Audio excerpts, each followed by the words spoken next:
Hello everyone, welcome to another episode of Handing the Shame Back, a channel dedicated to fellow survivors of child sexual abuse here in New Zealand and also across the world.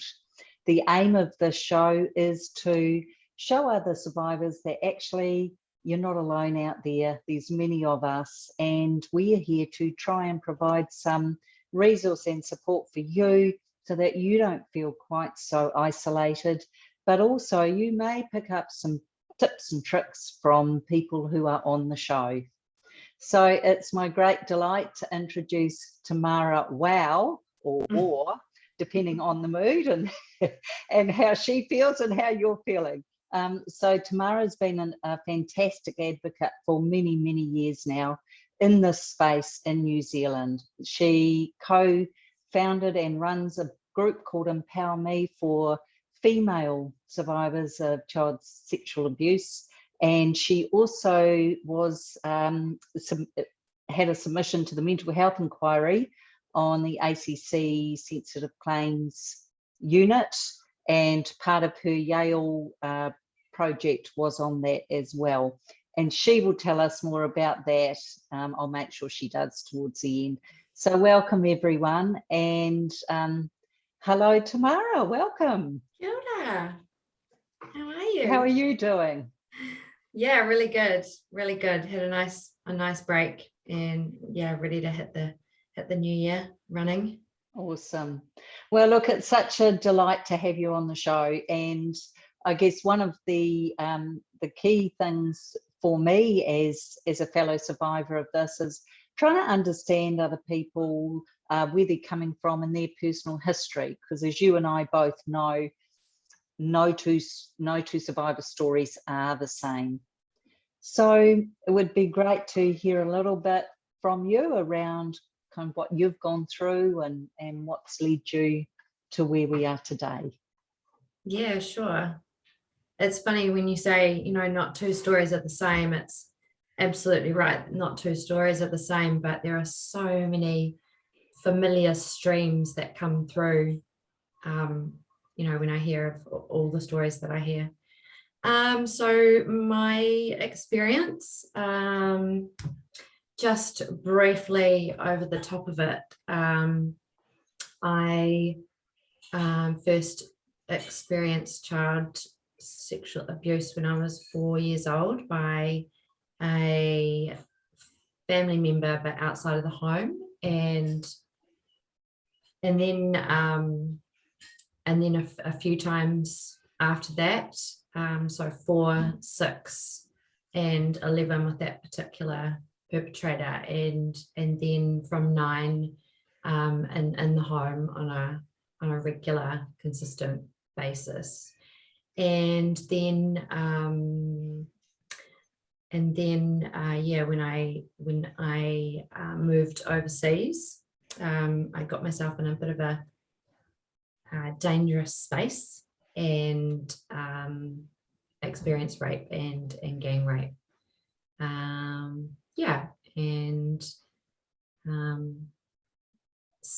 I guess since I had my daughter, that kind of triggered a healing recovery from all of those experiences, and trying to be a good mum and trying to bring her up in a world that I want her, to love and be safe in. Yeah, absolutely.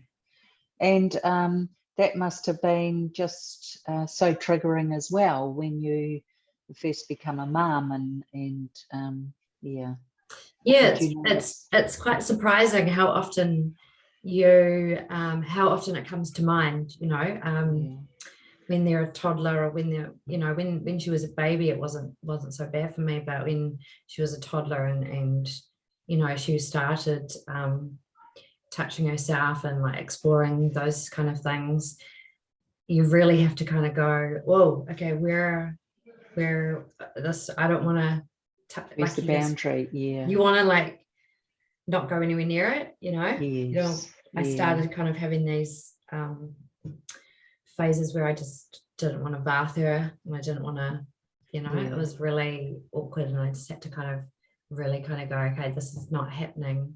Like, you're not, you're not doing this to her, and it's not happening to her. And so you get to make the new rules of what you would think what you would have wanted to be safe for you. And the great thing in you saying that, Tamara, is that you broke the cycle. So congratulations. Because I don't know if this was your experience. I know for me it was intergenerational. So it had happened, Yes, definitely. And that was a big thing, breaking the cycle. When I first went to counselling, when I was 17, I think 16, 17, that was kind of the focus goal, was breaking the cycle. That came from my counsellor at that time. Wow. Well, really proud, because it's so debilitating, and it's so hard to come to terms with all the impacts this has. There are a lot. I mean, when I think also when I was 16, I went to that first lot of counselling. So there was, I'm not really sure how much I can say, but there was someone that had been previously in the police force, and that person noticed something wasn't okay for me. And so that person reached out to me and said, hey, is everything okay? And that started that was the kick started my journey. And then they led me to the right places to get help. But actually, when I first went to counselling, I went to Help Foundation, and back then I was only allowed 6 sessions, and I think that was actually quite damaging, because in those 6 sessions, because I was still in the environment that I was being abused, the focus was on whether my siblings were also being abused. And so I was trained in how to have this interviewing with each one of my siblings to ascertain whether it was true or not, even though I knew in my heart, I just knew that they weren't. And so that took up a lot of the time, was the focus on whether they were being abused or not. And then the other thing was, I was a writer, since I was quite little, and so in my teen years I had this journal, and it was pretty dark, but I read some to my counsellor, and she suggested that I do a speech at a book launch called Leave Me Alone at Home. And it was part of a series: Leave Me Alone at Work, Leave Me Alone at Home, and Leave Me Alone at School. And so I was kind of thrust into this public space, with, the audience being detectives, police, psychologists, mental health sector, sexual violence sector, and media. And I actually I opened a box of my old stuff the other day, and it's come full circle. The people that were on that list, the people that organized that event, are people that I have now worked with in the sector. And I didn't even know that they were there back then. But I did this speech, and then I was interviewed for the newspaper New Zealand Herald, but under a pseudonym. And I just remember finishing that, and my teacher from school, who wasn't actually my teacher, she was just another teacher that I had connected with, she took me that night and then dropped me home. And I just remember walking into my home and thinking, I'm just so proud of myself for doing what I just did. But I can't help anybody in this household, just felt like double life completely. Disconnect. And then the focus was on disclosing to my mum. And so there was a whole, kind of plan that we put in place that I would move in with my dad and then disclose to my mum and, talk about, the outcomes and, if she didn't believe me or all those things. And I actually, that's where things started getting really bad, I guess, because.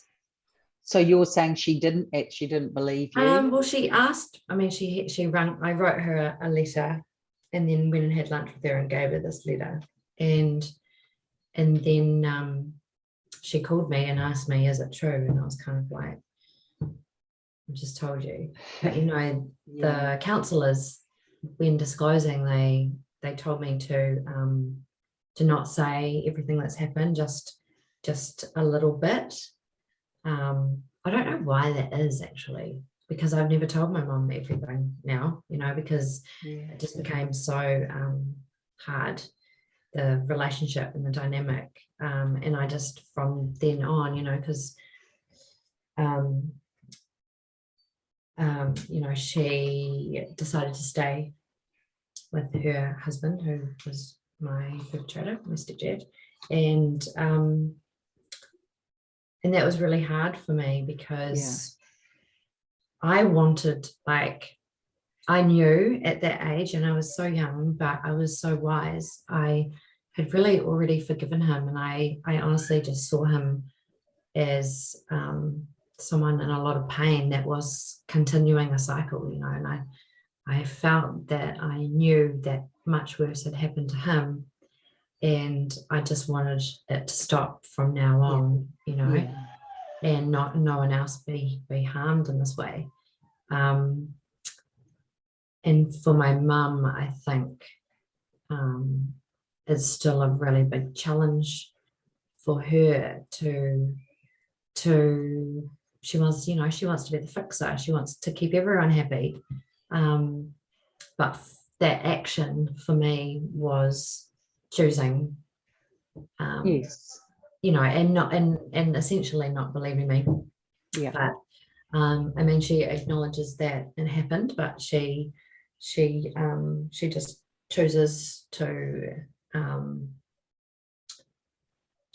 deny the impact, I guess. So she's still with him. Is Yeah. that what I'm understanding? So that must be hard for you to have contact with her. I don't actually. Yeah, as of this year, back in April, when I was just about to do some more media, and it really distresses my mum when I do media about this, because she feels attacked, and she feels fear that people will judge her, and I understand that completely, but I, in the media that I've done in the last couple of years, I've done my utmost to conceal any direction towards who the perpetrators might be, or that it's, and that makes it really hard, because obviously she's my mom and I love her and I want to heal this relationship, but it takes two, and she I don't feel as she doesn't have the capacity to deal with the impacts and the challenges that come with this kind of situation. It's interesting you say that, because I often think, when I reflect back on my own journey and listening to you, Tamara, that these mothers of ours actually have so much power, in that, were they to stand by, support and proclaim loudly, let's try and heal this, they would actually be helping a whole lot of people. Yeah. And wouldn't that be something? Yeah. I actually, obviously I've done lots of work with Help Foundation and been on the board, and was talking to Catherine, the CEO there, about my situation, and she said, she's worked with, she's been doing this 20 years or so. She's worked with so many women in the same situation, and and very little mothers leave the perpetrator. Yes. Yeah, and I think it's a generational thing too, you know, that the society expectations and you know, that kind of upbringing that was had by my mum's generation was about keeping everything under the carpet and not letting anybody know your business, and really strictly, you know, marriage was taken very seriously, whereas now there's a lot more freedom and flexibility around, you know, options and being able to talk about these things. I think too, though, there's also a little bit of, I mean, perhaps alongside that, a little bit of conditioning, you know, like for her, perhaps it's an experience she observed or went through herself and has suppressed it, or, you know, it could, because the interesting thing is a crime has been committed. That's the bottom line. So it's a hard one, because you know, in healing from this, I've had to separate my stepdad into two people, because what he was, and he was quite, you know, physically aggressive, and in our childhood as well, towards myself and my brother and my mum. But now he has changed so much, and I feel proud of the work that he's done on himself. So it's really it's a real conflicting space for me, because I've always had compassion for him. I've always seen that he is a hurt person that's continuing a cycle and not really understanding. And I think that happens a lot, and I really want to advocate for rehabilitation. I mean, I know that there's levels, you know, there's obviously levels, and some people, you know, are so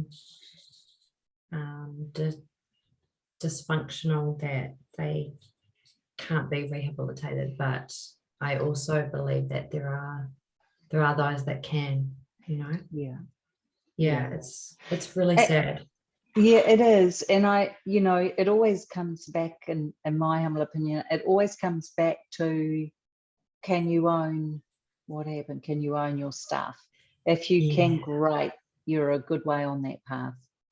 But there's no point if there's no admission or no ownership or no accountability, and it's all a projection of everyone else's. I think that line is actually really spot on. You know, it's that actually owning your own shit. If you can acknowledge and own what you've done, then there's that hope, you know, and that there's that, you know, it's almost like a click where you can start to kind of really understand who and why you are what you are, or what you've done. But if there is no acknowledgement, that's you know, it's still that just like and it's, you know, it just makes me think of you know, the addiction, the 12-step program. The first step is you know, acknowledging that you're powerless in the situation. But there's the premise that until you can say, you know, I am an abuser, I am a pedophile, I do abuse children, being made to attend some type of rehabilitation, I don't know if it would actually work until those words can be said. And as you and I both know, very rarely do people own up or say, actually, I did, and I want to make it right. And that's why my situation is, I feel quite challenging, because my stepdad does own it all and is willing to do anything to change and to heal this within our family. And it's actually my mum that's not, which because I feel sometimes like my stepdad could be such an amazing advocate for male survivors and for perpetrators of, you know, of the elk that do acknowledge and that do need the healing themselves. Yeah, so it's a real shame, but sounds like she's taken his shame. She's holding the shame. Yes. Yeah, the shame and the fear, those low vibing frequencies. Yeah. Hey, so what's kind of helped you? What's been, I guess, some of the things that you would say are core factors in helping you move through this and move on with your life? Yeah, I mean, it's been such a long journey, and I think I've been in the kind of healing side of things for about 10 or 12 years. And there's different things along the way that I could, you know, point to. And probably the first trigger to healing was definitely having a daughter, you know, giving birth and having something that you're completely responsible for. Yes. And an opportunity to create a world that you wanted. I think probably the biggest things are being believed and being supported and being backed. The last few years, Millie and I have lived with my dad, and I was actually talking to my business partner about this the other day, because it's taken me a long time to kind of break down this barrier that I've had of self-protection and kind of hiding. And my dad has really shown me like what unconditional love is and support. And you know, it took us a long time to get to understanding that of each other, and I'm so grateful for that. And I think it's really catapulted my self-empowerment, my self-confidence, and my self-belief, you know, as having a parent that really truly believes you and supports you and backs you in that. That's so powerful. Yeah. And I think of you and I think, oh my darling, you don't have that. No. Yeah. And I know what it feels like to not have that, because my dad wasn't always there, you know. It's only in my adult life that he has been. Yeah. So and and I think it's interesting, and thank you so much. That's so lovely of you to say that. Thank you. I think we've gone through what we've gone through, and there's so many of us out there, and as you and I talked earlier, you know, in terms of everyone has a different story and a different survival strategy, I guess, or the way we've moved through it, and lots and lots of commonalities and themes, as you mentioned. I think in a way, although I was never believed or supported, that actually can help other survivors, because not everyone is. Well, so a lot aren't, you know, I mean, I wasn't until, you know, no one in my family really believed me until my dad did, you know, 2 years ago. Wow. I'm nearly 40 next month. So that's right. Hey, so okay, so apart from having people believe you and therefore validate or vindicate, what else has kind of been something that's really helped you to move through this and overcome and be the amazing advocate and light you are out there for all of us? Gratitude and meditation. Yeah.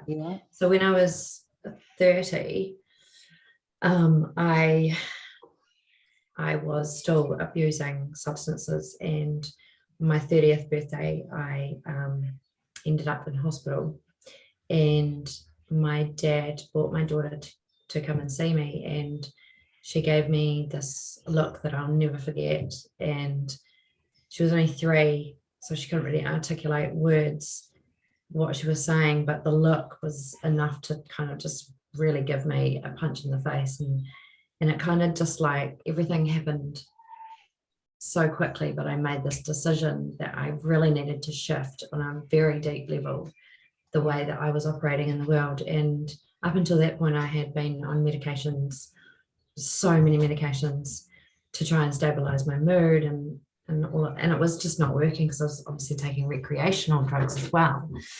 And so, you know, I decided in that bed, in that hospital bed, in that moment, that I wasn't going to take any more medication, and instead I'd find holistic ways to keep myself stable. And Wow. a big part of that was really realizing that I didn't actually know who I was. I didn't know who I had ever been, and I really wanted to find out, and I really wanted to find out with Millie. I wanted to live in the emotions, you know. I don't want to like be kind of numbed and dulled down, because that's not living, you know. And she had all this joy, and I didn't really feel like I could feel that joy. So yeah, 3 days later, a good friend of mine, she challenged me to 100 days of 3 good things, and I haven't stopped. Actually, Wow. the first round that I did it for nearly 3 years, and since then I've developed, I guess it's a social enterprise or a community project called the Happiness Experiment, and it's global, and it kind of just took off back then in the day, and it just became this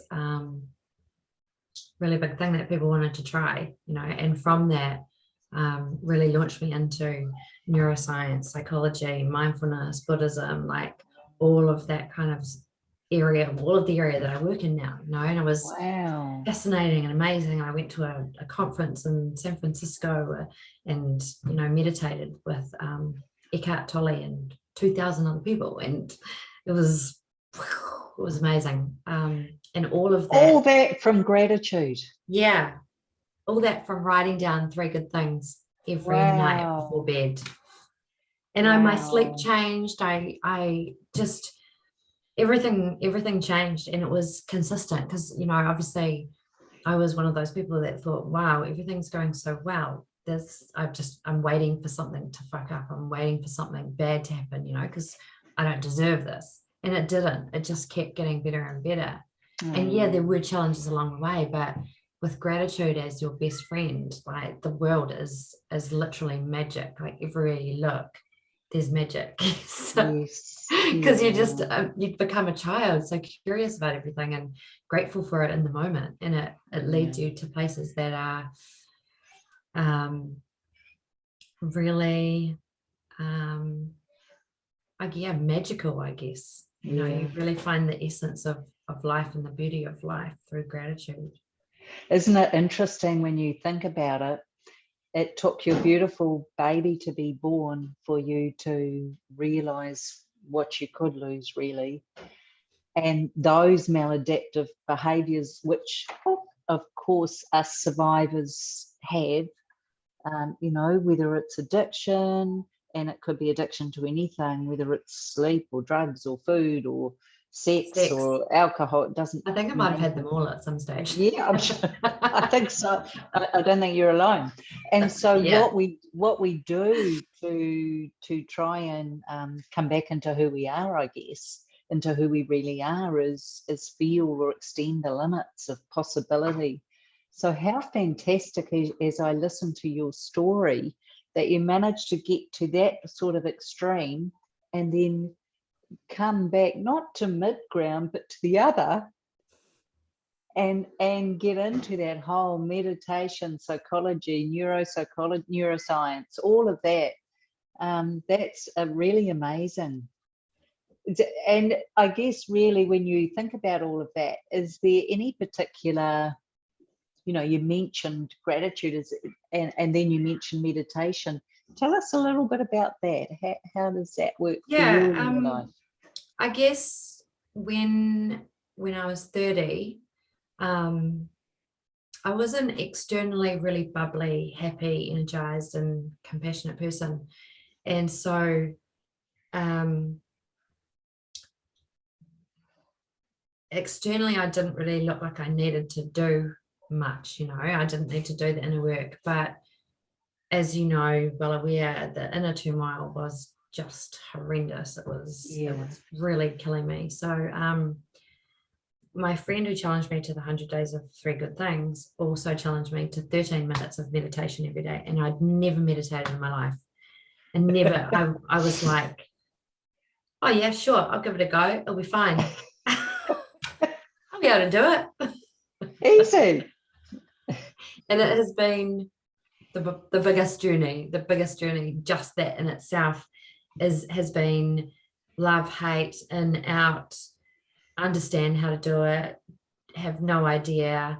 And it's always changing, like I started off with mindfulness meditation. And I think for those of us, survivors, especially from childhood sexual abuse, is, that the amount of dissociation that happens in our childhood.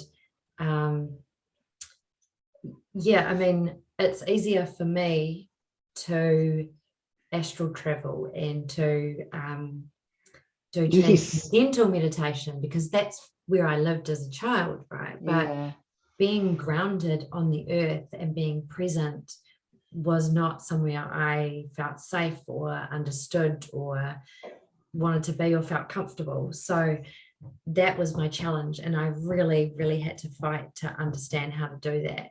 And I started with mindfulness and Buddhist-led meditations for probably the first 7 or 8 years. It's only been the last couple of years that I've moved into other forms of meditation, and really found the journey for myself. And I guess meditation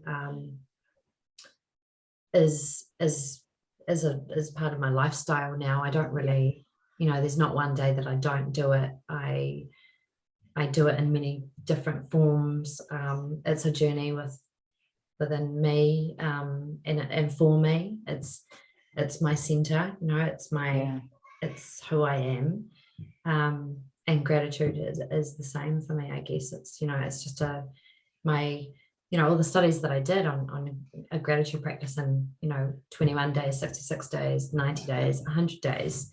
I've done so much investigation, I guess, in how to switch the neural pathways, and done the hard mahi, which is I think, and working with so many people in their their inner work and changing things, the biggest game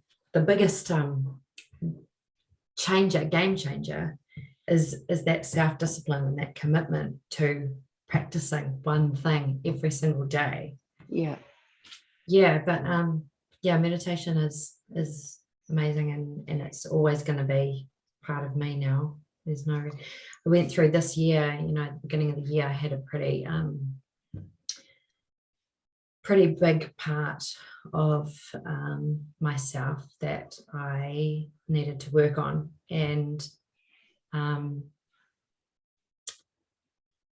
down to on my therapy, I'm down to the once every quarter.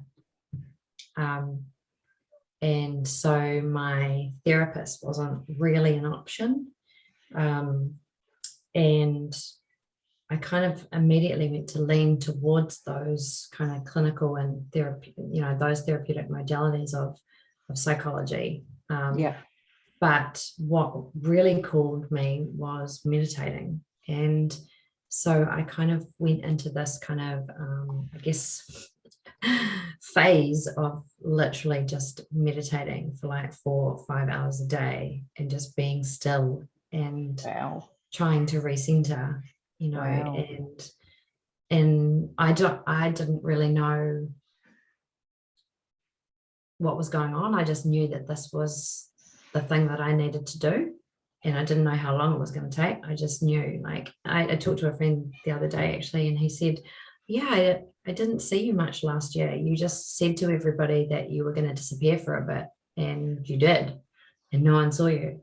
And you know, you look great now. You look really happy. And I was like, yeah, it was pretty tough, but I really needed to do it on my own. You know? Yes, yeah, and that's the thing, isn't it? It's what you need to do to heal for you. So when you think about, you know, our fellow survivors out there and people who are struggling to come to terms with, you know, facing into what happened, or perhaps even just discovering, or memories surfacing, what would you kind of wish for them? What would you kind of recommend they do that might help them on their journey? Because I know there'll be people in the audience who will really want to try some of this stuff and get anything they can to help ease Yeah. You know, as you said, it's different for everybody, and it's really about leaning into what feels good and comfortable. But we also know that when we are at the beginning of that healing journey, we don't know what feels good, and so we just try to look for things, you know, and everything kind of feels uncomfortable and raw and hard. So I guess depending where you are at in your journey, the biggest advice I can say is find a network, find a support network that A, truly believes you, B, supports you and understands that sometimes it's going to be really, really random behavior, and sometimes it's going to be really amazing behavior. Yeah. And that path is not, it's not a quick fix. There's no quick fix to it. So Well, Tamara's patience. been very humble here, audience. Just she's co-founder, as I said at the beginning, of a New Zealand group called EmpowerMe, which is dedicated Oh, you wanted to. me to talk about that, didn't you? Is that what you were Yes. pushing me to do? Well, no. Well, I just think it's a huge part of it, because it's a Yeah. group designed to. I'll let you go. Okay, You yeah, tell us. sure. I mean, I actually, that was the first thing that came to mind, but then Yes. you know, what we found, and I don't, you know, this is why it's a bit tricky, because so EmpowerMe is an online group coaching program for survivors of sexual violence. We have an 8-week program called EmpowerMe, where we have 2 to 3 facilitators and 8 to 10 other survivors on the program in each cohort. And we do not look or discuss the trauma itself, but we are more focused on acknowledging our behavior or our past behaviors, and how certain trauma or certain belief systems or conditioning have impacted us. And then really looking at our patterns and our habits and how we might change those, and where we want to be, and who do we want to be. So yeah, it's I guess a self-discovery program. But what we really need to define is that we're not a crisis service. We're not for women that are in that crisis kind of raw, really I guess just regulated Emergency. yeah. We're for women that that have had a couple of years of therapy, that understand how to self-regulate, that that have a lot of self-awareness, and that want and feel really pulled to make some changes in their life that can really, really empower them and step them up. Yeah. So. And look, to you audience out there, it's a great group. I had the pleasure of being part of it, and also knowing other people who were, and you know, just the confidence that emerges, and the kind of the mastery over their own lives which emerged was so powerful. And these women who are doing this, including Tamara, are just phenomenal. You know, we've got we're very grateful in New Zealand to have this, and I think it's a core part of the healing over time, because as we know, Tamara, this could be part of our lives for the rest of our lives, and we just need to find our way through each of those challenging stages, I guess, as they emerge. Yeah, and I think that's a real the beauty about EmpowerMe as well, is, you know, everyone is at a different stage, but we all have something in common. And although it's, you know, it's something that we don't, it's not a joy thing that we have in common, it really makes a difference. And I've heard so many of the women come back with this feedback and just say it's just so amazing to do this with a facilitator who really has lived through the pain that I have lived through and understands the challenges of regaining, you know, reclaiming yourself, but also being in a room with other women that have the same familiar behaviors that they've experienced, or that, you know, the same urges or the same, you know, system challenges, or, you know, it's become this really strong community that really the women just look out for each other and you know, connect outside of the program. And it's fantastic. Yeah, it's really beautiful. It's powerful, and it just brings to mind for me as well, you know, there's such power in a group, because I know with the Vietnam vets, don't quote me on this, anyone, it's just what I've heard, but that their most powerful healing was actually being able to connect in with each other and meet up and have a place they could meet and talk through their shared experiences. And it didn't mean they didn't have people outside of that or in their own lives and homes who loved them. It meant that they didn't have to qualify anything. So, for instance, for fellow survivors out there, and Tamara and I both have this at times, when we talk about triggers, we don't need to say another thing because everyone in the room gets it. So it's that sort of commonality, I think, that helps the healing as well. It's that understanding. Yeah, I completely agree. It's and we just don't have to say anything, you know. You get it. It's just it's gold. It just makes such a huge change and impact to you know, on one of the programs, one of the legends, we call them legends, was triggered and, you know, commented in the group, you know, that she was experiencing an anxiety attack, and so I took some time with her, and that's the whole beauty about it. We didn't need to discuss what the thoughts were, what the experience was, what the memory was, what the, you know, flashback was, or whatever. It was a very very strong understanding of exactly what she was experiencing, and knowing how to support her in that. And I think in the current therapeutic modalities, that's a very big missing link in our healing practice. It seems to be. And actually, you've raised something it's made me think about another question I'd like to ask you. When you think about New Zealand and what happens with our brave fellow survivors out there who are trying to get either some recognition or help through the court system, what's your feeling? What would you like to see happen, Tamara, in terms of supporting or having that full support for survivors who are trying to proceed through court or have their case heard? Or I think that help is definitely taking the right direction. They provide court support, and their CEO Catherine is you know, really advocating to pass different bills all the time around the justice system and how it operates.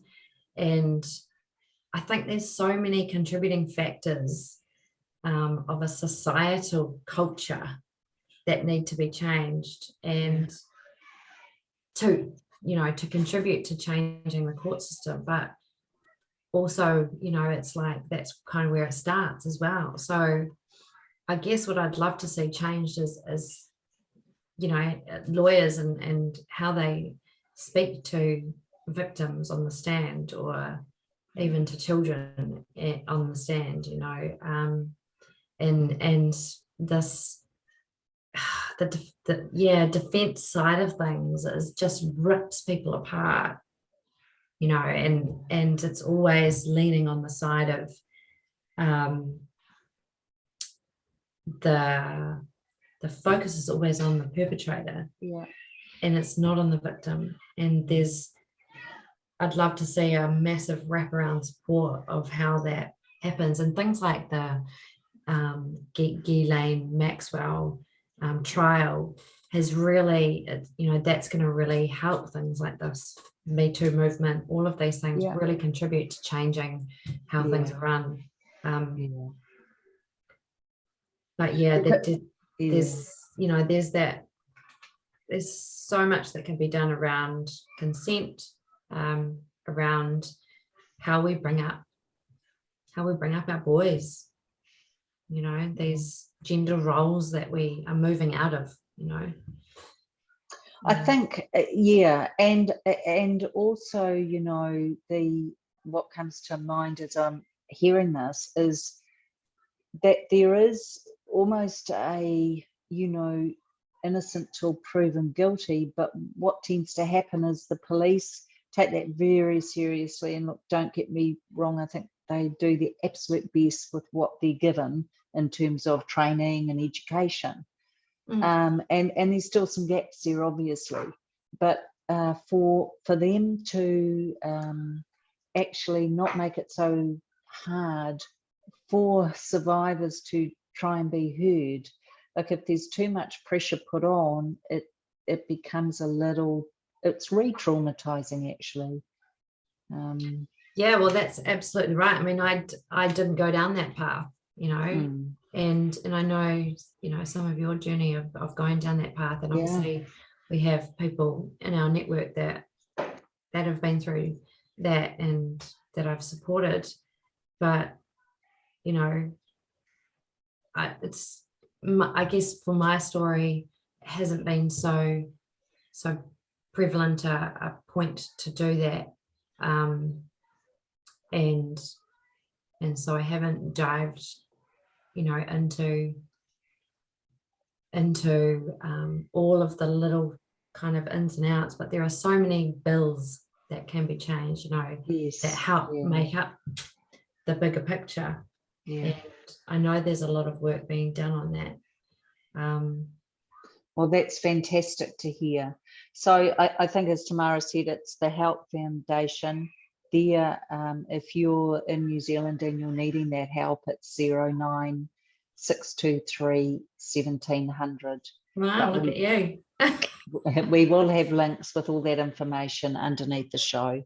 So, Tamara, as we're heading into the end of this, is there anything you would like to share? Anything kind of top of mind for you as we're talking about this to our fabulous fellow survivor audience out there?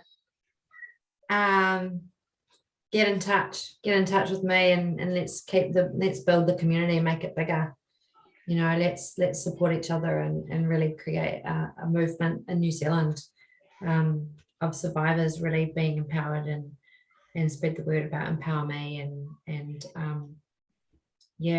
look after each other, really. Yeah. Hey, well, look, it's been amazing having you on the show. Please stay on the line, Tamara. So just as we finish today, everyone, thank you so much for your interest and support of this. And we are here handing the shame back. And as you can see, Tamara's done that beautifully. And not only has she done that, she's actually turned it around to now support and help and provide resource for others of us out there. So thanks again to her. If you're feeling triggered at all, or if this is not feeling okay for you, please do reach out. As I said, we have the Help Foundation at 09 623 1700, and we also will have show notes under this, which will provide links to Tamara and what she's offering and elsewhere throughout New Zealand. So all the best to everybody out there, and enjoy the rest of your day. Thank you, Gloria.